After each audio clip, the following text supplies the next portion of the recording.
ನಮಸ್ತೆ ಎಲ್ಲರೂ ಹೇಗಿದ್ದೀರಾ? ನಾನು ಕೂಡ ಸೂಪರ್ ಆಗಿದ್ದೀನಿ. Welcome back to my YouTube channel. ಇವತ್ತಿನ ಬ್ಲಾಗ್ ತುಂಬಾ ಸ್ಪೆಷಲ್. ಏನಂದರೆ ನಾನು ಇವಾಗ ಬಾಣ್ತಿ ಅಲ್ವಾ, ಸೊ ನಮ್ಮ ತವ್ರ ಮನೆಯಲ್ಲಿ ಇದ್ಕೊಂಡು ನನ್ನ ಬೇಬಿನ ನೋಡ್ಕೊಳ್ತಾ ಇದ್ದೀನಿ. ನನ್ನ ರೂಟೀನ್ ಹೇಗಿರುತ್ತೆ ಅನ್ನೋದನ್ನು ಇವತ್ತು ನಿಮ್ಮ ಜೊತೆ ಶೇರ್ ಮಾಡ್ಕೋತಾ ಇದ್ದೀನಿ.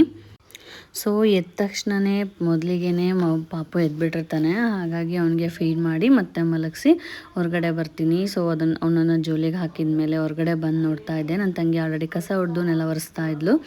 ಸೊ ಅವಳ ಜೊತೆ ಒಂದು ಸ್ವಲ್ಪ ಹೊತ್ತು ಕಾಡಿಸ್ಕೊಂಡು ಹೊರಗಡೆ ಬಂದೆ. ನಮ್ಮ ಹಳ್ಳಿ ಮನೆ ಅಂದ್ರೇ ತುಂಬ ಚೆನ್ನಾಗಿರುತ್ತೆ ಅಲ್ವಾ. ಸೊ ಅಲ್ಲಿ ವಾತಾವರಣನೇ ಒಂಥರ ನೆಮ್ಮದಿ ಸಿಗುತ್ತೆ. ಎದ್ದ ತಕ್ಷಣವೇ ಎಷ್ಟೊಂದು ಹಕ್ಕಿಗಳೆಲ್ಲ ಹಾರಾಡ್ತಾ ಇರುತ್ತೆ. ಈ ಅಂಗಳದಲ್ಲಿ ಕುತ್ಕೊಂಡು ಎಷ್ಟೋ ಮೆಮೊರೀಸ್ಗಳು ಕೂಡ ಇಲ್ಲಿದೆ ತುಂಬಾ. ಹಾಗಾಗಿ ಇವತ್ತು ಫುಲ್ ಡೇ ನನ್ನ ಬ್ಲಾಗ್ನ ನಿಮ್ಮ ಜೊತೆ ಹೇಗಿರುತ್ತೆ ಇಲ್ಲಿ ಅಂತ ಹೇಳ್ಬಿಟ್ಟು ತೋರಿಸ್ತಾ ಇದ್ದೀನಿ. ಇನ್ನು ಸಣ್ಣದಾಗಿ ಮಳೆನೂ ಕೂಡ ಬರ್ತಿತ್ತು. ಅಪ್ಪಾಜಿ ಮತ್ತು ನಮ್ಮ ಕೆಲಸದಣ್ಣ ಇಬ್ಬರು ಹೊಳೆಗೆ ಹೋಗಿದ್ರು, ಹೊಳೆಯಿಂದ ಬರ್ತಾ ಇದ್ದಾರೆ. ಸೊ ಅವರು ಕೂಡ ಸ್ವಲ್ಪ ನೆನ್ಕೊಂಬಂದಿದ್ರು. ಇನ್ನು ಸಡನ್ನಾಗಿ ಅಪ್ಪ ಕಾಲು ತೊಳ್ಕೊಳಕ್ಕೆ ಹೋಗ್ತಾಯಿದ್ರು. ಅಷ್ಟೊತ್ತಿಗೆ ಫುಲ್ ಮಳೆನೇ ಭಾಳ ಮಳೆ ಸ್ಟಾರ್ಟ್ ಆಯಿತು. ಅದಕ್ಕೆ ಒಳಗಡೆ ಬನ್ನಿ ಅಂತ ಹೇಳಿಬಿಟ್ಟು ಕರಿತಾ ಇದ್ದೆ. ಒಳಗಡೆ ಅವರು ಕೂಡ ಬಂದರು. ನೋಡಿ, ಮಳೆ ಒಂದೇ ಸತಿಗೆ ಸಡನ್ನಾಗೆ ಸ್ಟಾರ್ಟ್ ಆಯಿತು. ಇನ್ನು ನಾನು ಸ್ವಲ್ಪ ಎದ್ದು ಫ್ರೆಶ್ ಅಪ್ ಆಗ್ತಾಯಿದ್ದೀನಿ. ಆವಾಗಲೇ ಫ್ರೆಶ್ ಅಪ್ ಆಗಿರಲ್ಲ. ಮೊದಲಿಗೆ ಪಾಪು ಎಲ್ಲ ಕಂಫರ್ಟಬಲ್ ಆಗಿದ್ದಾನ ನೋಡಿಕೊಂಡು ನಾನು ಮಲಗಿಸಿ ನಾನು ಫ್ರೆಶ್ ಅಪ್ ಆಗ್ತೀನಿ. ಸೊ ಮುಖ ಎಲ್ಲ ತೊಳ್ಕೊಂಡು ಮತ್ತೆ ಒಳಗಡೆ ಬಂದೆ. ಅಷ್ಟೊತ್ತಿಗೆ ಪಾಪು ಸ್ವಲ್ಪ ಎದ್ದಿದ್ದ ಅನಿಸುತ್ತೆ. ನನ್ನ ತಂಗಿ ಅವನನ್ನು ತೂಗ್ತಾನೆ ಮಲಗಿಸ್ತಾ ಇದ್ಲು, ನೆಲ ಒರೆಸ್ಕೊ ಅಂತಾನೆ. ಸೊ ಮನೆಯಲ್ಲಿ ಅಮ್ಮ ಮತ್ತು ತಂಗಿ ಇರೋದ್ರಿಂದ, ಆಮೇಲೆ ಅಪ್ಪಾಜಿ ಇರೋದ್ರಿಂದ ಸ್ವಲ್ಪ ನನಗೆ ತುಂಬ ರೆಸ್ಟ್ ಸಿಗ್ತಾ ಇದೆ ಅಂತ ಅನ್ಬೋದು. ಯಾಕಂದರೆ ಅವರೇ ನೋಡ್ಕೋತಾರೆ, ಆಲ್ಮೋಸ್ಟ್ ಅವರೇ ನೋಡ್ಕೊಳ್ಳೋದು. ನಾನು ಸ್ವಲ್ಪ ಹೆಲ್ಪ್ ಮಾಡ್ತೀನಿ ಅಷ್ಟೇ. ಇನ್ನು ತಿಂಡಿಗೆ ಸ್ವಲ್ಪ ಬೆಳ್ಳುಳ್ಳಿ ರೈಸ್ ಮಾಡ್ಕೊಳ್ಳೋಣ ಅಂತ ಹೇಳಿಬಿಟ್ಟು ಬೆಳ್ಳುಳ್ಳಿನ ಸುಲಿತಾ ಇದ್ದೀನಿ. ಸೊ ಇದನ್ನು ನನಗೆ ಬೆಳ್ಳುಳ್ಳಿ ಮೇಲಿನ ಸಿಪ್ಪೆ ಎಲ್ಲ ತೆಗೆದು ಜಜ್ಜಿ ಹಾಕ್ಕೊಂಡ್ರೆ ತುಂಬಾ ಇಷ್ಟ ಆಗುತ್ತೆ. ನಿಮ್ಗೆ ಎಲ್ರಿಗೂ ಗೊತ್ತಿರುತ್ತೆ ಬಾಣಂತಿ ಫುಡ್ ಅಂದರೆ ಯಾವ ಥರ ಇರುತ್ತೆ ಅಂತ. ನಾನು ಎಲ್ಲದನ್ನೂ ಪಾಲಿಸಲ್ಲ, ಸ್ವಲ್ಪ ಅದನ್ನು ಮಾಡ್ತೀನಿ, ಸ್ವಲ್ಪ ಎಲ್ಲದನ್ನೂ ತಿಂತೀನಿ. ಇನ್ನು ನಾನು ಬೆಳಗ್ಗೆ ಇದೊಂದು ಐರನ್ ಟ್ಯಾಬ್ಲೆಟ್ನ ತೊಗೋತೀನಿ. ಬಿಕಾಸ್ ಐರನ್ನು ಮತ್ತು ಕ್ಯಾಲ್ಶಿಯಂ ಎರಡೂ ಟ್ಯಾಬ್ಲೆಟ್ನ ಬೆಳಗ್ಗೆ ಐರನ್ ಟ್ಯಾಬ್ಲೆಟ್ ತೊಗೊಂಡ್ರೆ ಸಂಜೆ ಕ್ಯಾಲ್ಶಿಯಂ ಟ್ಯಾಬ್ಲೆಟ್ನ ತೊಗೋತೀನಿ. ಇದನ್ನು ಪ್ರೆಗ್ನೆನ್ಸಿ ಮುಂಚೆನೂ ಅಂದರೆ ಪ್ರೆಗ್ನೆಂಟ್ ಇದ್ದಾಗಿಂದನೂ ಕೂಡ ತೊಗೋತಾ ಇರೋದು. ಯಾಕಂದರೆ ಪ್ರೆಗ್ನೆನ್ಸಿ ಟೈಮಲ್ಲಿ ತುಂಬ ಬ್ಲಡ್ ಲಾಸ್ ಆಗಿರುತ್ತಂತೆ. ಹಾಗಾಗಿ ನಮಗೆ ಕ್ಯಾಲ್ಶಿಯಂ ಮತ್ತು ಐರನ್ ಅಗತ್ಯ ಇರೋದ್ರಿಂದ ಈ ಒಂದು ಟ್ಯಾಬ್ಲೆಟ್ ತುಂಬಾ ಹೆಲ್ಪ್ ಆಗುತ್ತೆ ಅಂತಲೇ ಹೇಳ್ಬೋದು. ಇನ್ನು ನೀರನ್ನು ಅಷ್ಟೇ ಸಖತ್ತಾಗೆ ಕುಡಿಬೇಕು. ತುಂಬ ಎಷ್ಟು ನೀರನ್ನ ಕುಡಿತೀವೋ ಅಷ್ಟು ಒಳ್ಳೆಯದು ಅಂತ ಹೇಳ್ತಾರೆ.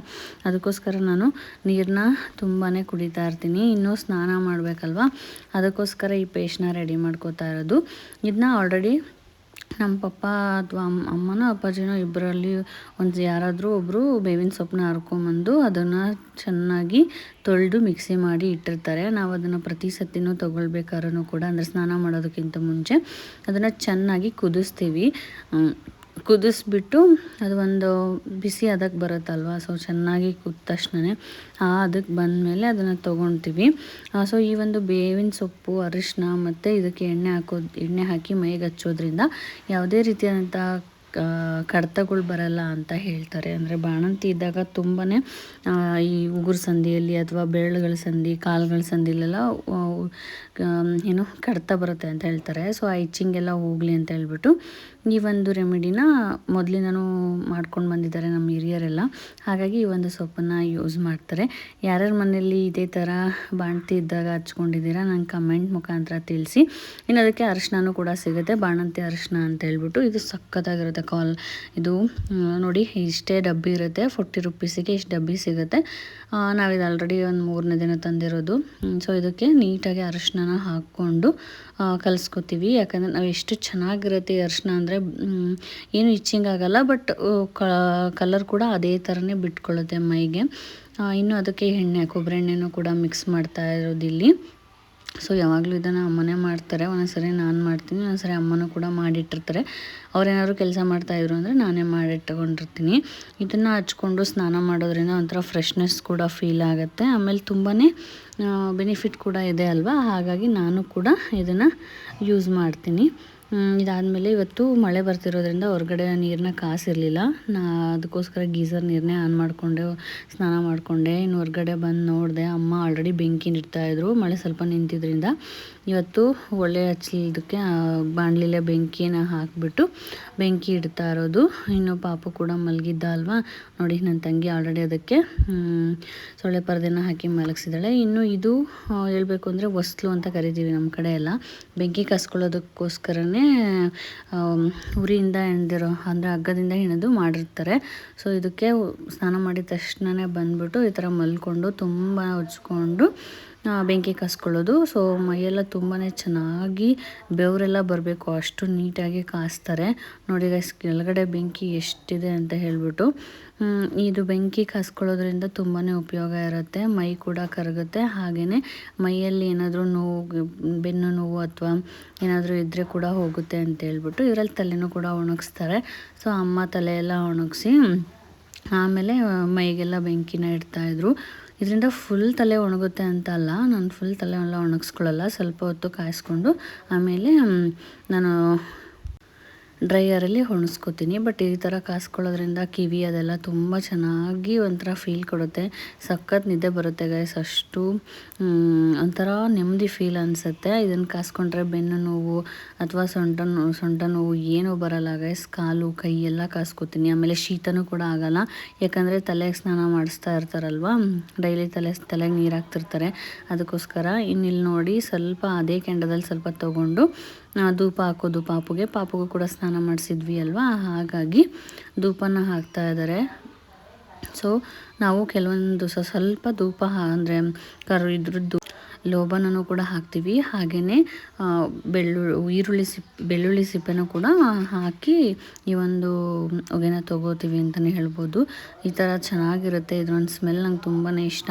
ಅದರಿಂದ ಒಂಥರ ಪಾಸಿಟಿವ್ ವೈಬ್ಸೇ ಕ್ರಿಯೇಟ್ ಆಗುತ್ತೆ ಇಡೀ ಮನೆಗೆ. ನೋಡಿ ಅವಳು ನನ್ನ ತಂಗಿ ನನ್ನ ರೂಮಲ್ಲಿ ಇರ್ತೀವಿ ಅಲ್ವ, ಅಲ್ಲೂ ಕೂಡ ಹಿಡ್ದಿದ್ದಾಳೆ. ಇನ್ನೂ ಮಂಚದಿಂದ ಇಳಿದ್ಮೇಲೆ ನಾನು ಸ್ವಲ್ಪ ಕೈಗೂ ಕಾಲಿಗೂ ಮುಖಕ್ಕೂ ಎಲ್ಲ ತೊಗೋತಾ ಇರ್ತೀನಿ. ಕಿವಿ ಅದೆಲ್ಲ ನೀಟಾಗಿ ಕಾಸ್ಕೊತಾ ಇರ್ತೀನಿ. ಇದರಿಂದ ತುಂಬಾ ಚೆನ್ನಾಗಿ ಅನಿಸುತ್ತೆ. ಶೀತ ಗೀತ ಏನೂ ಆಗಲ್ಲ.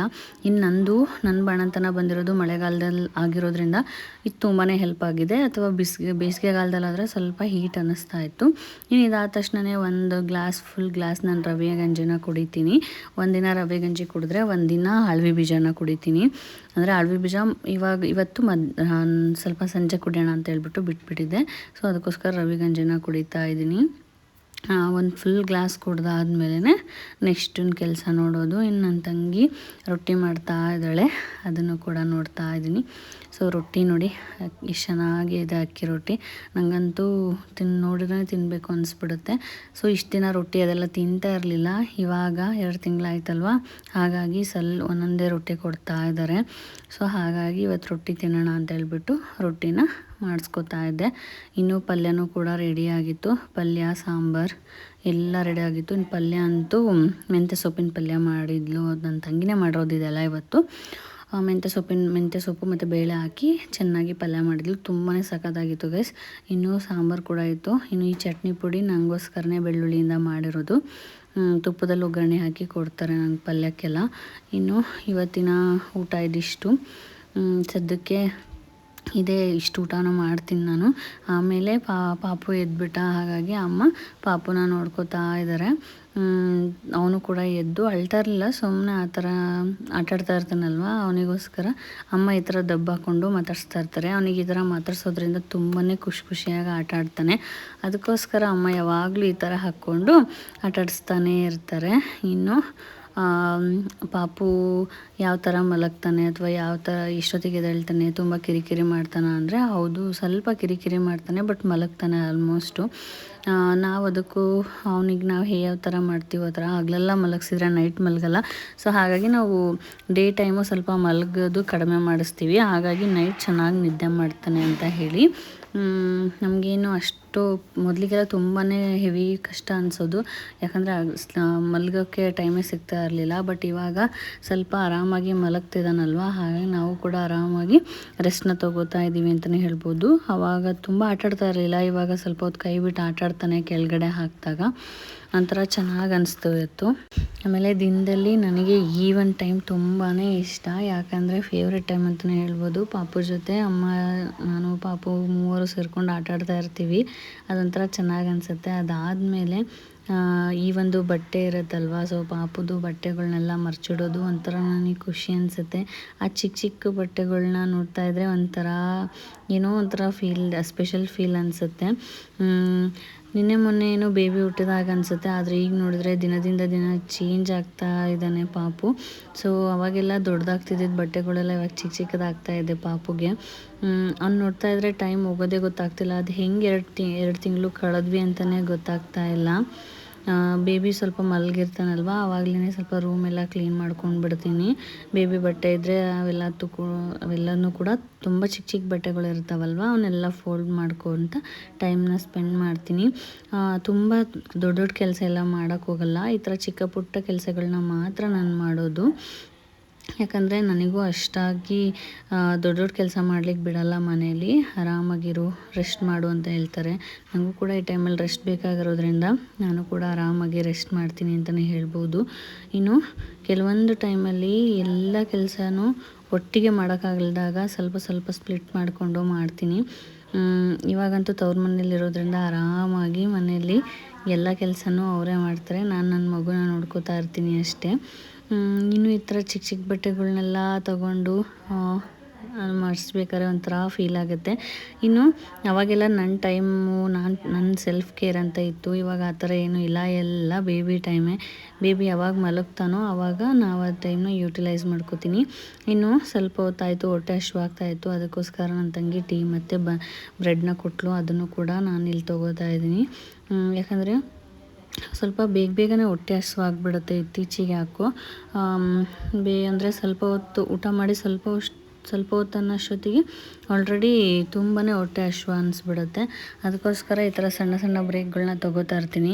ಒಂದು ಸತಿಗೆ ತುಂಬ ತಿನ್ನೋಕ್ಕಾಗಲ್ಲ ನನಗೆ. ಹಾಗಾಗಿ ಸ್ವಲ್ಪನೇ ಏನೇನು ಅನಿಸುತ್ತೋ ಅದನ್ನೇ ಹೊಟ್ಟೆ ಹಸಿವಾದಾಗೆಲ್ಲ ಏನೇನಾದರೂ ತಿಂತಾ ಇರ್ತೀನಿ. ಈ ಟೈಮಲ್ಲಿ ತುಂಬ ಈ ಎಲ್ಲ ಐಟಮ್ಸ್ನೂ ಕೊಡಲ್ಲ, ಅಂದರೆ ಹಸಿ ಖಾರ ಕೊಡಲ್ಲ, ಸ್ವಲ್ಪ ಜಾಸ್ತಿ ಸ್ಪೈಸಿ ಐಟಮ್ ಕೊಡಲ್ಲ, ಎಲ್ಲ ಒಣ ಖಾರದ ಐಟಮ್ಸ್ನೇ ಕೊಡೋದು. ಆಮೇಲೆ ಎಲ್ಲದಕ್ಕೂ ಈರುಳ್ಳಿ ಅದನ್ನೇನು ಹಾಕಲ್ಲ, ಜಸ್ಟ್ ಬೆಳ್ಳುಳ್ಳಿ ಒಗ್ಗರಣೆನ ಕೊಟ್ಟಿರ್ತಾರೆ. ಅದನ್ನೆಲ್ಲ ಮುಗಿಸ್ಕೊಂಡು ಆದಮೇಲೆ ಇವಾಗ ನೆಕ್ಸ್ಟ್ ದಿನದಿಂದ ವ್ಲಾಗ್ನ ಕಂಟಿನ್ಯೂ ಮಾಡ್ತಾಯಿದ್ದೀನಿ. ನೆಕ್ಸ್ಟು ವರಮಹಾಲಕ್ಷ್ಮಿ ಹಬ್ಬ ಇರೋದ್ರಿಂದ ಹಬ್ಬನೂ ಕೂಡ ಮಾಡ್ತಾ ಇರೋದು. ಸೊ ಈ ಸತಿ ಸಿಂಪಲ್ಲಾಗಿ ದೇವ್ರ ಮನೆಯಲ್ಲೇ ಮಾಡ್ತಾಯಿದ್ದೀವಿ. ಪಾಪು ಇರೋದ್ರಿಂದ ಹಾಲಲ್ಲೆಲ್ಲ ಬೇಡ, ಈ ಸತಿ ತುಂಬ ಸಿಂಪಲ್ಲಾಗೆ ಕೂರ್ಸೋಣ ಅಂತ ಹೇಳಿಬಿಟ್ಟು ದೇವ್ರ ಮನೆಯಲ್ಲೇ ಮಾಡ್ತಾ ಇರೋದು. ನಾನು ನನ್ನ ತಂಗಿ ಮಾಡಿದ್ವಿ. ನನ್ನ ತಂಗಿನೇ ಆಲ್ಮೋಸ್ಟ್ ಎಲ್ಲದನ್ನು ಕೂಡ ರೆಡಿ ಮಾಡಿದ್ಲು. ನಾನು ಪಾಪು ನೋಡ್ಕೋತಿದ್ದೆ ಅಲ್ವಾ, ಸೊ ಇವಾಗ ಬಂದು ಪೂಜೆನೂ ಕೂಡ ಮಾಡ್ತಾಯಿದ್ದೀನಿ. ಪಾಪು ಕೈಯಿಂದನೂ ಕೂಡ ಅಕ್ಷತೆ ಕಾಳನ್ನ ಹಾಕಿಸ್ದೆ ನಾನು, ಬಟ್ ಆ ಕ್ಲಿಪ್ ಇಲ್ಲ ನನ್ನ ಹತ್ರ. ಇನ್ನು ಇವತ್ತು ಹಬ್ಬ ಅಂದಮೇಲೆ ಹಬ್ಬದ ಅಡುಗೆನೂ ಕೂಡ ಇರುತ್ತೆ ಅಲ್ವಾ, ಹಾಗಾಗಿ ಅಮ್ಮ ಇವತ್ತು ಹೋಳ್ಗೆ ಮಾಡ್ತಾಯಿದ್ದಾರೆ. ಸೊ ಎಷ್ಟು 2 ತಿಂಗಳು ಆದಮೇಲೆ ನಾನು ಹೋಳ್ಗೆ ಟೇಸ್ಟ್ ಮಾಡ್ತಾ ಇರೋದು. ತುಂಬ ಒಂದೇ ಒಂದು ಕೊಡ್ತೀನಿ ಅಂತ ಹೇಳಿದ್ರಿಂದ ನನಗೂ ಇವತ್ತು ತುಂಬಾ ಖುಷಿ ಆಗ್ತಿತ್ತು. ಇಲ್ಲಿ ಅಕ್ಕ ದೊಡ್ಡಮ್ಮನೂ ಬಂದಿತ್ತು, ಅವ್ರು ಕೂಡ ಸ್ವಲ್ಪ ಹೊತ್ತು ಮಾತಾಡ್ಕೊಂಡು ಈ ಒಂದು ಕೆಲಸನ ಮಾಡ್ತಾಯಿತ್ತು ಅಮ್ಮ. ನಾವಿದು ಗೋಡನಲ್ಲಿ ಒಂದು ಇಟ್ಕೊಂಡಿದ್ವಿ ಅಂತ ಹೇಳಿದ್ವಲ್ವ ಗ್ಯಾಸ್ನ, ಅದೇ ಗ್ಯಾಸ್ ಮೇಲೆ ಇಲ್ಲಿ ಕೂತ್ಕೊಂಡು ಮಾಡ್ತಾಯಿದ್ವಿ. ಅಡುಗೆ ಮನೆ ಚಿಕ್ಕದಾಗೋದ್ರಿಂದ ಅಲ್ಲಿ ಕೂತ್ಕೊಂಡೆಲ್ಲ ಮಾಡೋಕ್ಕಾಗಲ್ಲ, ನಿಂತ್ಕೊಂಡೇ ಮಾಡಬೇಕು. ಈ ಥರ ಏನಾದ್ರು ಸ್ಪೆಷಲ್ ಅಡುಗೆನ ಮಾಡಬೇಕಾದ್ರೆ ನಾವು ಈ ಕಡೆ ಬಂದುಬಿಡ್ತೀವಿ ಗೋಡನ್ಗೆ. ಇಲ್ಲಿ ಕೂಡ ಗೋಡನ್ ತುಂಬ ನೀಟಾಗಿರುತ್ತಲ್ವ, ಅದಕ್ಕೋಸ್ಕರ ನೋಡಿ ಹೋಳಿಗೆ ಎಷ್ಟು ಚೆನ್ನಾಗಿ ಅನಿಸ್ತಾ ಇದೆ. ತುಂಬ ದಿನ ಆದಮೇಲೆ ತೊಟ್ಟೊಳ್ಗೆನ ನೋಡ್ತಾ ಇರೋದು ನಾನು, ಯಾಕಂದರೆ ಮಾಡಿರಲಿಲ್ಲ ನಾವು. ನಾನು ತಿಂತೀನಿ ಅಲ್ವಾ, ಸೊ ನಾನು ತಿನ್ನಂಗಿಲ್ಲ ಅಂತ ಹೇಳಿಬಿಟ್ಟು ಮನೆಯಲ್ಲೂ ಕೂಡ ಮಾಡ್ತಾ ಇರಲಿಲ್ಲ. ಅವಳಿಗೂ ಕೂಡ ಆಸೆ ಆಗಿಬಿಡುತ್ತೆ ನಾವು ಮಾಡಿದ್ರಿ ಅಂತ ಹೇಳಿ. ಎಲ್ಲರೂ ಕೂಡ ಅದಕ್ಕೆ ಇವಾಗ 2 ತಿಂಗಳಾಯ್ತಲ್ವ, ಹಾಗಾಗಿ ನಮ್ಮಮ್ಮ ತಿಂತಾಳೆ ಏನೂ ಆಗೋಲ್ಲ ಅಂತ ಹೇಳ್ಬಿಟ್ಟು ಕೊಟ್ಟರು. ಇವತ್ತು ಮಾಡ್ತಾಯಿದ್ದಾರೆ ನೋಡಿ, ಇದೆಲ್ಲ ಚಿಕ್ಕದಾಗಿ ಮಾಡ್ತಾಯಿದ್ದಾರೆ ದೇವ್ರಿಗೆ ನೈವೇದ್ಯಕ್ಕೆ ಅಂತ ಎಲ್ಲ ಹೇಳಿ. ಆಮೇಲೆ ಚೆನ್ನಾಗಿ ದೊಡ್ಡದೇ ಮಾಡಿದರು ನಮಗೆಲ್ಲರಿಗೂ ಕೂಡ. ಇನ್ನು ಪಕ್ಕಕ್ಕೆ ಎಣ್ಣೆ ಇಟ್ಟಿರೋದು, ನನ್ನ ತಂಗಿ ಬಜ್ಜಿ ಮಾಡ್ತೀನಿ ಅಂತ ಹೇಳಿ ಕೂತ್ಕೊಂಡಿದ್ದಾಳೆ. ಏನಂದರೆ ಇವತ್ತು ಬೆಳಗ್ಗೆ ಸ್ವಲ್ಪ ಅವಲಕ್ಕಿನ ಮಾಡಿದರು. ಅಂದರೆ ಇವತ್ತು ವರಮಹಾಲಕ್ಷ್ಮಿ ಹಬ್ಬ ಇತ್ತಲ್ವ, ಸೊ ಬೆಳಗ್ಗೆ ಸ್ವಲ್ಪ ಅವಲಕ್ಕಿ ಮಾಡಿದರು. ಆ ಅವಲಕ್ಕಿ ಮಿಕ್ಕಿತ್ತು. ಆ ಅವಲಕ್ಕಿ ಮಿಕ್ಕಿರೋದನ್ನು ಇವಳು ಸ್ವಲ್ಪ ಅದಕ್ಕೆ ಯಾವುದಾದ್ರು ಹಿಟ್ಟನ್ನು ಹಾಕ್ಕೊಂಡ್ಬಿಟ್ಟು ಈ ಒಂದು ಬಜ್ಜಿನ ಮಾಡ್ತಾಯಿದ್ದಾಳೆ. ಒಂಥರ ಚೆನ್ನಾಗಿತ್ತು ವಡ ಅಂತಲೇ ಹೇಳ್ಬೋದು. ಚಿಕ್ಕದಾಗಿ ಈ ಥರ ರೌಂಡಾಗಿ ಶೇಪಲ್ಲಿ ತಟ್ಕೊಂಡು ಅದನ್ನು ಬಿಡ್ತಾ ಇದ್ದಾಳೆ. ಅಂದರೆ ಅವಲಕ್ಕಿ ಏನು ಮಾಡಿದ್ವಿ ಅಲ್ವಾ, ಅವಲಕ್ಕಿನ ಚೆನ್ನಾಗಿ ಸ್ಮ್ಯಾಶ್ ಮಾಡಿಕೊಂಡು ಮಾಡ್ತಾ ಇದ್ದಾಳೆ. ತುಂಬಾ ಚೆನ್ನಾಗಿ ಕಾಣಿಸ್ತಾ ಇತ್ತು ನೋಡ್ಲಿಕ್ಕಂತೂ. ಸೇಮ್ ವಡ ಥರನೇ ಫೀಲ್ ಆಗ್ತಾಯಿತ್ತು. ಇನ್ನು ಬೇಬಿ ಕೂಡ ದೊಡ್ಡಮ್ಮನ ಜೊತೆ ಆಟಾಡ್ತಾ ಇದ್ದ. ಅದನ್ನು ನೋಡಿಕೊಂಡು ನಾವಿಲ್ಲಿ ಕೂತ್ಕೊಂಡು ವಡನೂ ಕೂಡ ಟೇಸ್ಟ್ ಮಾಡ್ತಾಯಿದ್ದೆ. ನೋಡಿ ಈ ಥರ ನನ್ನ ಪ್ಲೇಟ್ಗೆ ಇಷ್ಟೆಲ್ಲ ಹಾಕಿದ್ದಾರೆ. ಹೋಳ್ಗೆ, ಬಜ್ಜಿ, ವಡ ಮತ್ತು ಕಡಲೆಕಾಳು ಪಲ್ಯ, ಹಪ್ಪಳ, ಸಂಡ್ಗೆ ಎಲ್ಲ ಇಷ್ಟಿಷ್ಟೇ ಹಾಕಿರೋದು. ಯಾಕಂದರೆ ಒಂದೇ ಸತಿಗೆ ಜಾಸ್ತಿ ಕೊಡಬಾರ್ದು ಅಲ್ವಾ. ಇಷ್ಟು ದಿನ ತಿಂದಿಲ್ಲ, ಒಂದೇ ಸತಿಗೆ ಕೊಡಬಾರ್ದು ಅಂತೇಳ್ಬಿಟ್ಟು ಚಿಕ್ಕದಾಗಿ ಕೊಡ್ತಾ ಇದ್ದಾರೆ. ಇನ್ನು ಸಂಜೆ ವಾತಾವರಣ ಅಂತೂ ಸಕ್ಕತ್ತಾಗಿ ಕಾಣಿಸ್ತಾ ಇತ್ತು ಮನೆ ಹೊರಗಡೆ. ನಾನು ಕೂಡ ಬಾಗಿಲಲ್ಲೇ ನಿಂತ್ಕೊಂಡು ನೋಡ್ತಾ ಇದ್ದೆ. ನೋಡಿ ತೋಟದಲ್ಲಿರೋ ನಮ್ಮ ಮನೆ ಇರೋದ್ರಿಂದ ಈ ಸಿಟಿ ಲೈಫಿಗಿಂತೂ ಈ ಹಳ್ಳಿ ಲೈಫೇ ಚೆಂದ ಅನಿಸುತ್ತೆ. ಏನಂತೀರ ಗೈಸ್, ನೀವೇನಂತೀರ? ನೋಡಿ ಗುಡ್ಡಗಳು ಎಲ್ಲ ನೋಡ್ತಾ ಇದ್ರೆ ಒಂಥರ ಖುಷಿ. ಇನ್ನು ಅಪ್ಪ ಹೊರಗಡೆ ಪಾಪನ ಕರ್ಕೊಂಡು ಕೂರಿಸ್ಕೊಂಡು ನೋಡ್ತಾ ಇದ್ದಾರೆ. ಅಂದರೆ ಹೊರಗಡೆ ಪಾಪುಗಳಿಗೆ ಗೊತ್ತಾಗಬೇಕಲ್ವ, ಆಗಲೇ ಅದು ಸಂಜೆ ಅದು ಅಥವಾ ನೈಟೇ ಅದು ಅಂತ ಹೇಳಿಬಿಟ್ಟು. ಸೊ ಅದಕ್ಕೋಸ್ಕರ ಬೆಳಕಿಗೆ ತೋರಿಸೋ ಅಂತ ಕೆಲಸ ಮಾಡ್ತಾ ಇರೋದು. ಇದಿಷ್ಟು ಇವತ್ತಿನ ವ್ಲಾಗ್. ನಿಮ್ಗೇನಾದರೂ ಈ ವ್ಲಾಗ್ ಇಷ್ಟ ಆದರೆ ಲೈಕ್ ಮಾಡಿ, ಸಬ್ಸ್ಕ್ರೈಬ್ ಮಾಡ್ಕೊಳ್ಳಿ, ಶೇರ್ ಮಾಡೋದನ್ನು ಮರಿಬೇಡಿ. ಏನೇ ಇದ್ರೂ ಕಮೆಂಟ್ ಮಾಡಿ. ಮತ್ತೊಂದು ವಿಡಿಯೋದೊಂದಿಗೆ ಸಿಗ್ತೀನಿ.